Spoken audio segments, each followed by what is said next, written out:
Hey, what's up everyone? It's Eddie with Dak Moto. Appreciate you coming to my channel. If you would, take a second and subscribe. Give me a thumbs up. Hit that bell for the next video notification. It really helps out my algorithms and gets me going to that next level of a YouTuber here. Today's video is going to be about spinal injuries and protecting your back, protecting your neck down all the way down to your tailbone. Very crucial and very important. I did some reading, looking up some statistics and some facts about motorcycle injuries and stuff. And this is not to obviously create any scare in anybody, but it's to create awareness, to make you aware of what the possibilities are if you're not wearing the proper gear and what happens from not wearing that proper gear. Some of the statistics here I went through. In 2019, there was over 5,000 motorcycle accidents. On the average, more than 10% of accidents result in spinal injuries. And let me tell you, I can tell you from personal experience, there's no fun, and I'll tell you my story here in a minute. So, your spine is made up of 4 different sections. You have the cervical, which is right here where your head is. This is your head, and this is your spine, and your cervical is the first few vertebrae right there that your head attaches to. Then you have your thoracic. Some of these are, my writing's not that good, so excuse me. Thoracic, that's pretty much like the lower, just below your neck, about quarter way down your back. Then you have your lumbar, which is the lower part of your, going towards your middle of your back, towards your lower back. And then the very bottom of your back is sacral. I think it's pronounced S-A-C-R-A-L, sacral, something like that. But those are the 4 sections of your spine. You can tell I didn't get a medical degree, right? So more than 10% of these motorcycle accidents ends up in a spinal injury. 10% of those injuries require surgery. 20% were left with permanent injuries, meaning they could have been paralyzed, didn't have no more use of their legs. That's a paraplegic, or you could have become a quadriplegic, and the only thing you could ever turn from that, being able to move in your body was your neck and your head. You could never use your arms, your legs, or anything else again.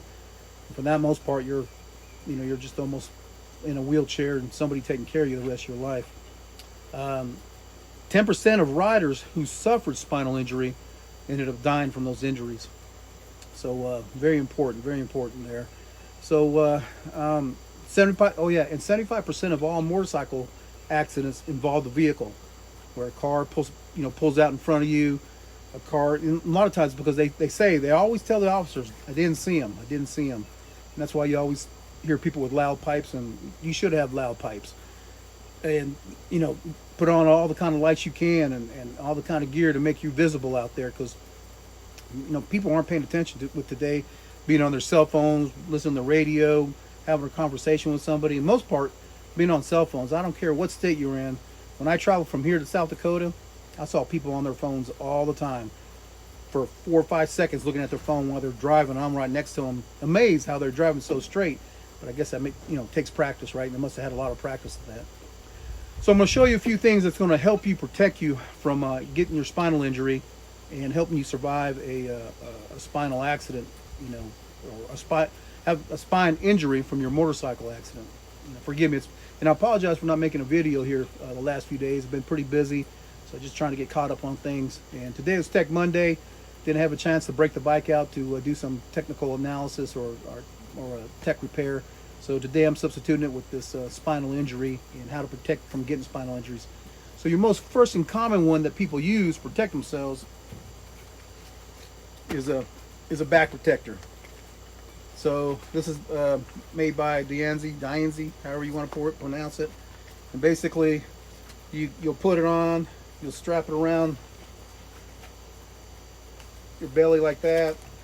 These go over your shoulders, and it's got this hard impact absorbing material that when you hit the ground, it absorbs that impact. It's going to absorb probably at least 70% of the impact.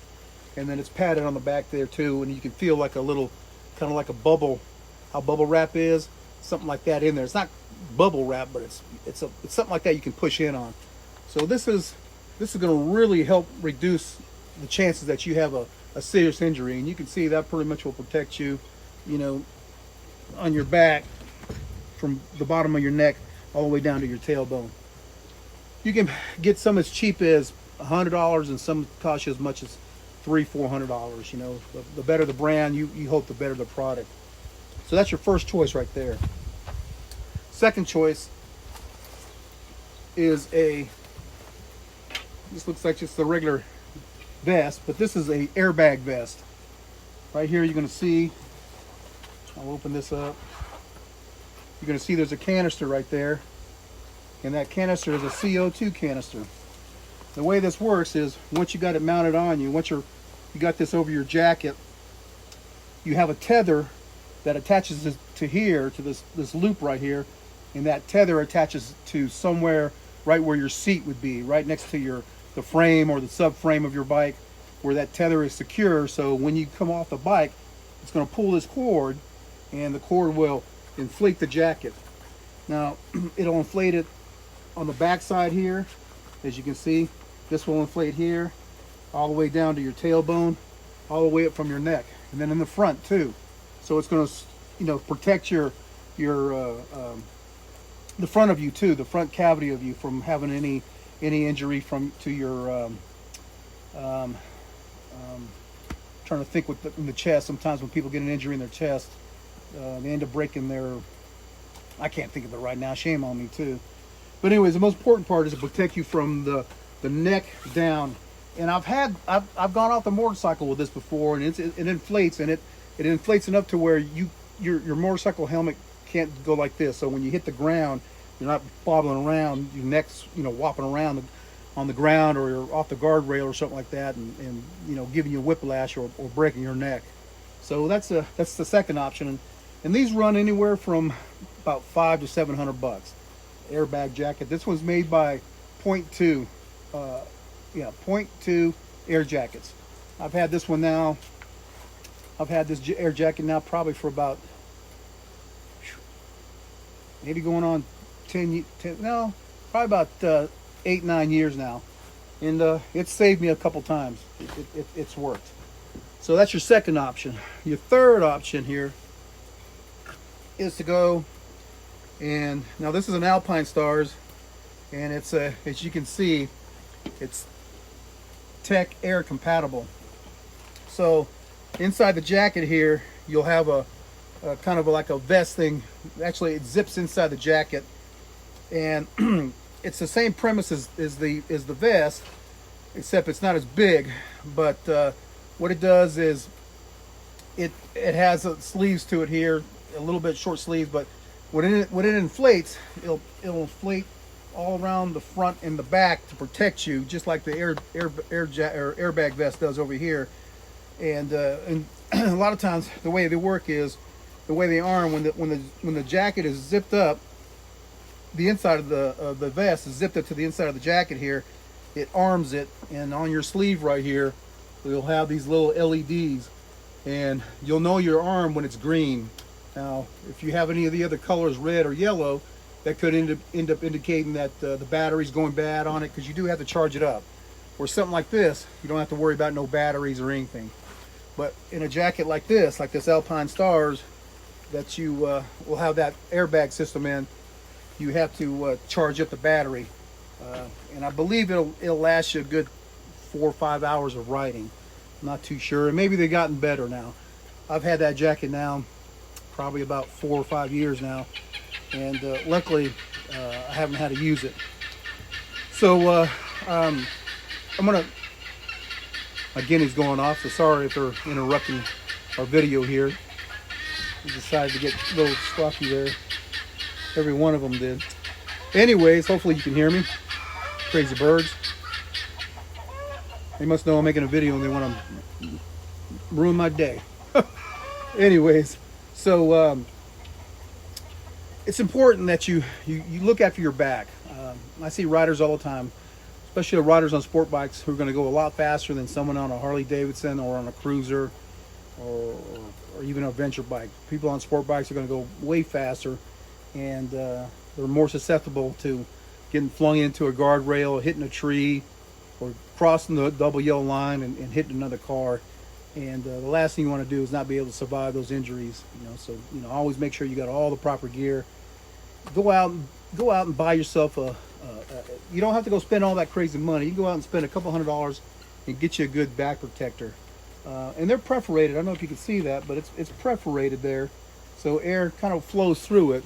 It's still hot on a real hot day. Your back will still sweat from it, but that's even in a leather jacket. It'll do that too.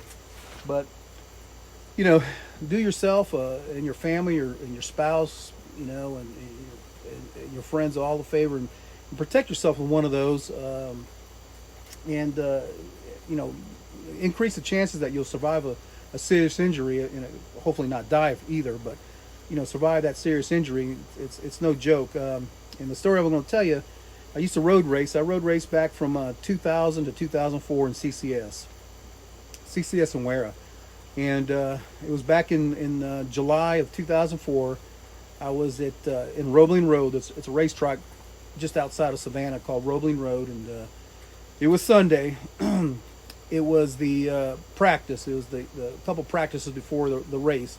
It was a GTU race where I was racing my GSXR 600, and so I'm out there trying to get some good lap times, and the bike ends up high siding.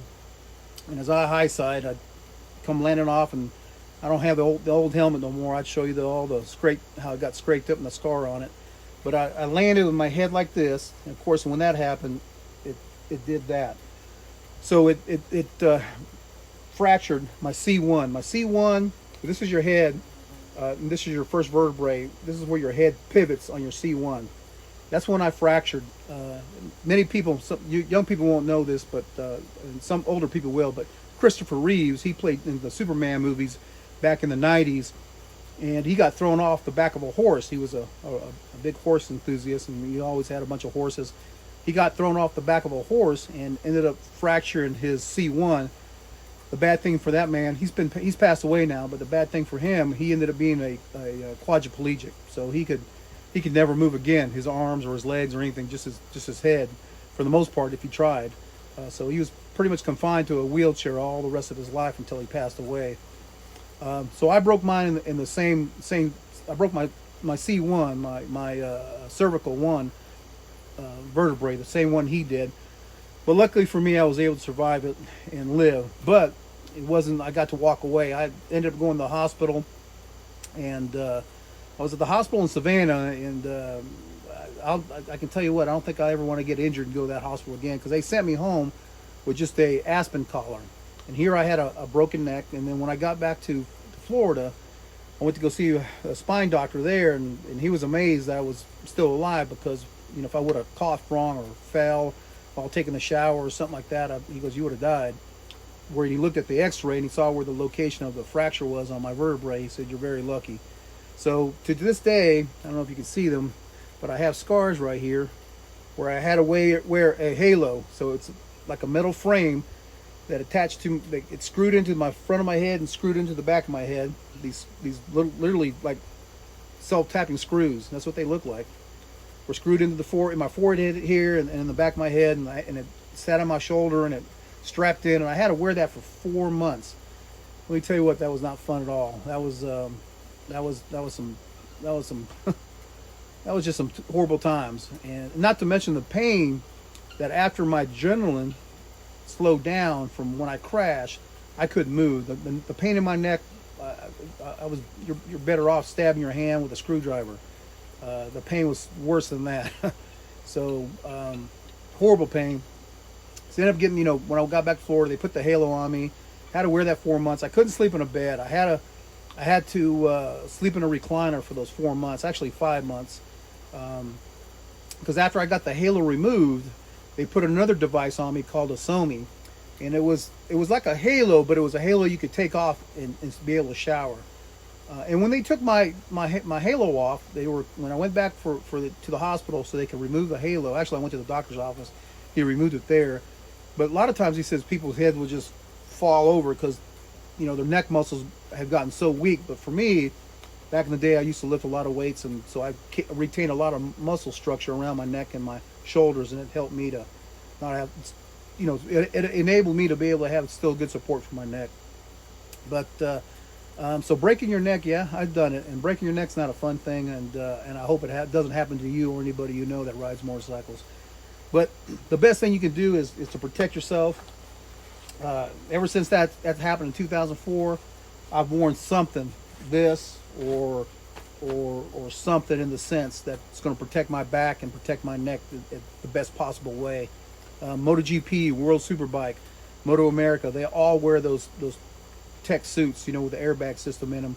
And most of the time you see these guys surviving them, and they're doing 180, 200 miles an hour. And some of the corners they're doing 130, 140 when they come off these bikes and go flopping in the gravel and the grass. So they work. They definitely work, and the statistics show it too. That these devices, back protectors, air vest, airbag vests, and airbag jackets help you survive the injury way more. So do yourself a favor, like I mentioned, get out there and get you one. In fact, what I'm going to do is, if you don't have one and you can't afford one, I'm going to take this down easy here, and whoever is my 10th person to make a good comment on this video of why they know they need one, give me a good reason in your comment why you know you need one. I'll give this to you for free. And I believe this was a $270 back protector. It's pretty much brand new. I think I only wore it for a short season, like maybe 2 or 3 months out of the season. But it's never been crashed on, so it's still usable. It's still intact. All the straps are still good. So whoever out there in YouTube, if you're my 10th person to make a comment in the comment section and why you believe this will be good for you, and you send me, you can see my email there. If not, you can give me your email, and I will mail this. I'll pay to have this mailed to you. You don't have to pay for nothing. And that's for somebody who can't afford one. I don't want to just give to someone who has, money and they can go get one themselves, but they don't get one because they don't want to spend the money. This is an important piece of equipment to have on yourself to help you survive a serious injury. So I'm going to give this away to whoever the 10th person is to make a comment, and that comment to explain why you'll benefit from this. I'm going to give that to you. But anyways, that's today's video. I appreciate you coming out.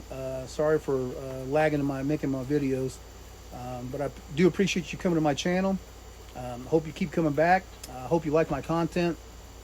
I always strive to think of what's best for the motorcycle community and those out there that enjoy, the camaraderie and the lifestyle. So please, subscribe. Give me a thumbs up, please. And ring that bell. Smash that bell. Hit that bell. Whatever. For that next video notification. And I appreciate you coming. This is Eddie with Dak Moto. 2 wheels. Thank you.